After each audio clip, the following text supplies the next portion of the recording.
miles away, hidden by the lines of the dunes, was the sea, the long green rollers of the Arctic Ocean breaking against the red Somnium strand. When he had first come to the beach 5 years earlier, there had never been the faintest scent of brine across the intervening miles of sand.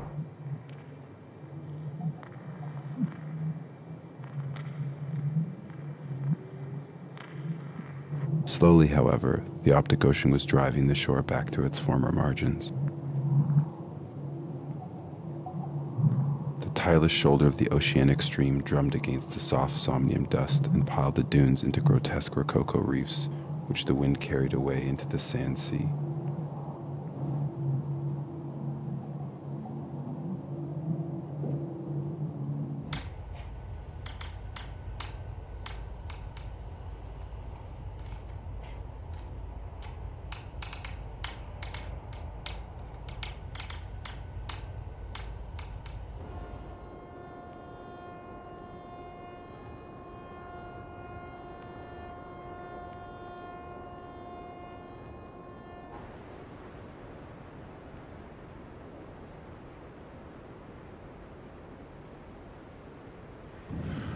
In this lake, they're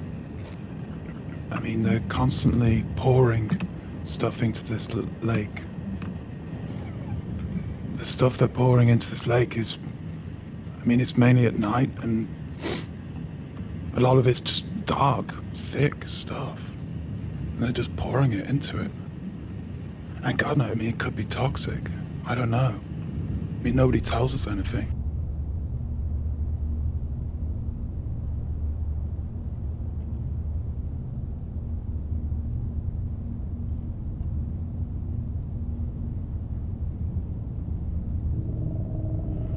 Pipes go all the way across it. And it's just basically every day for about half an hour to an hour, it just starts pumping this stuff out into the water.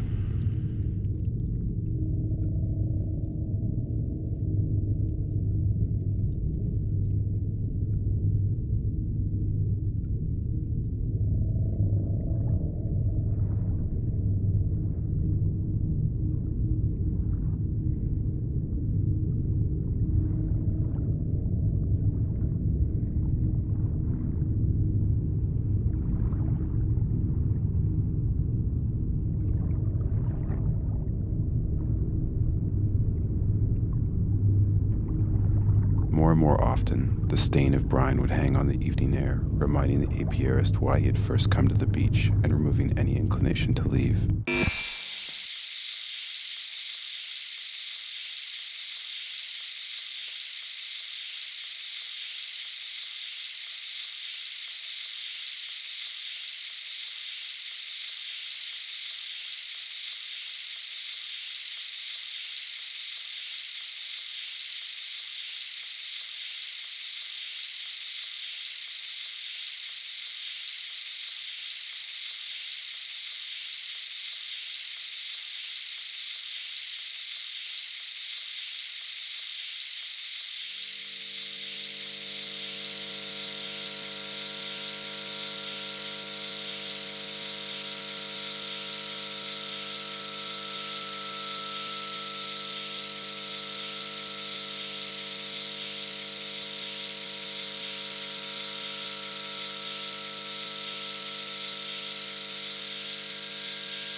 It's near where they're bringing in all these other kind of huge energy rocks.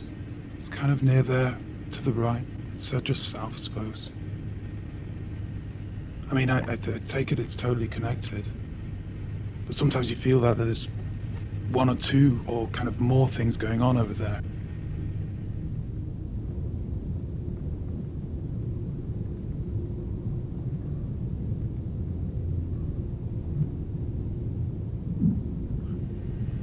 I can't see why they need to create more land here. I mean, we have land. But I mean, they're just building these things.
But then it was relatively fast. Over like a month or so, suddenly they started constructing all around him. I mean, he was in the middle of it.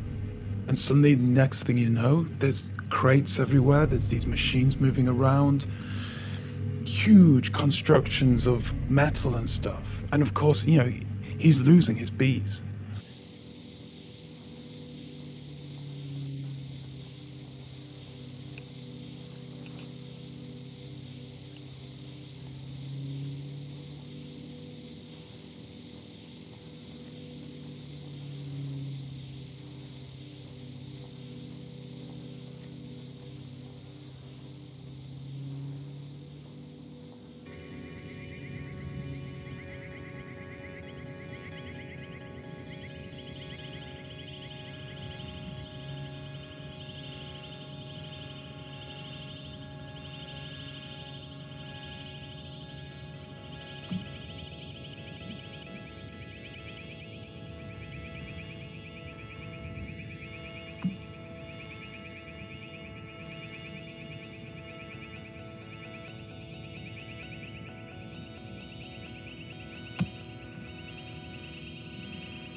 Over a 20-year period, a fleet of large freighters had shuttled to and from the planet Somnium, dumping sand and stone cubes into the sea near the landing grounds of the country.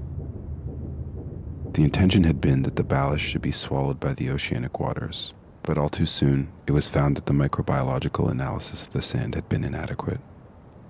At the Somnium polar caps, where the original water vapor in the atmosphere had condensed, a residue of ancient organic matter formed the topsoil.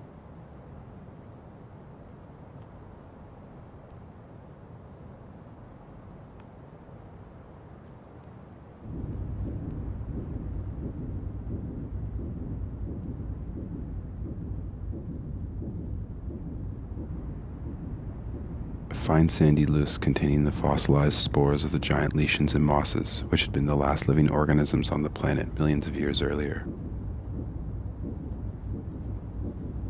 Embedded in these spores were the crystal lattices of organisms which had once preyed on the plants, and traces of these were carried back with the ballast. A few years afterward, a drastic increase in a wide range of planet mutations was noticed in the southern areas of the country. All over, outbreaks of unpredictable and mosaic mutations. Vegetable plantations turned into minerals, and vice versa. New flowers and blossoms evolved by the roadsides resembling stones.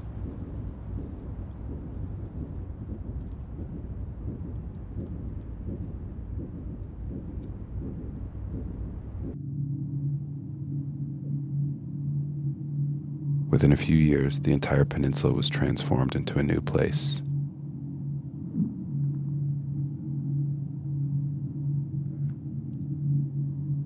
You know, they need to know that every night there's nothing but wagons and lorries coming through and drilling and moving things, and we don't know what's going on. But I mean, we have to live with it. They don't. I mean, I have to live with every night hearing this stuff. And they should know that. Or?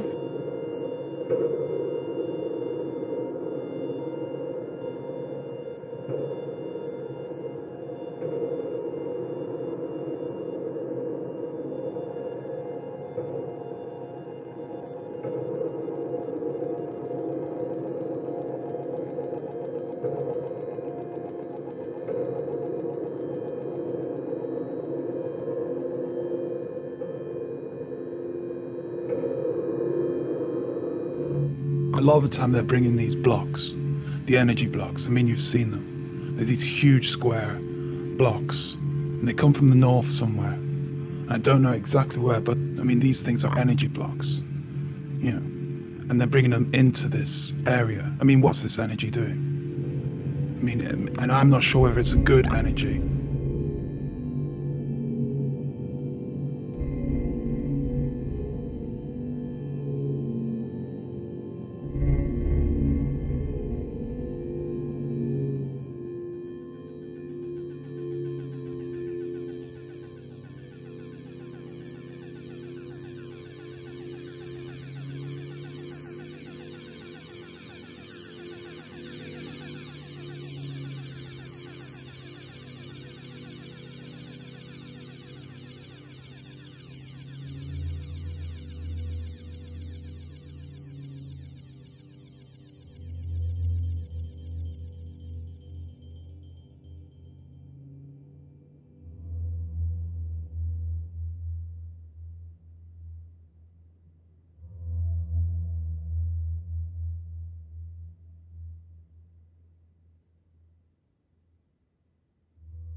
Gradually, the ocean was returning, reclaiming its great smooth basin, sifting out the black quartz and somnium obsidian, which would never be windbone, and drawing these down into its deeps.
This star, from time to time, renews itself by changing and altering all its parts. There is no absolute up or down, no absolute position in space, but the position of a body is relative to that of other bodies. Everywhere there is incessant relative change in position throughout the universe, and the observer is always at the center of things.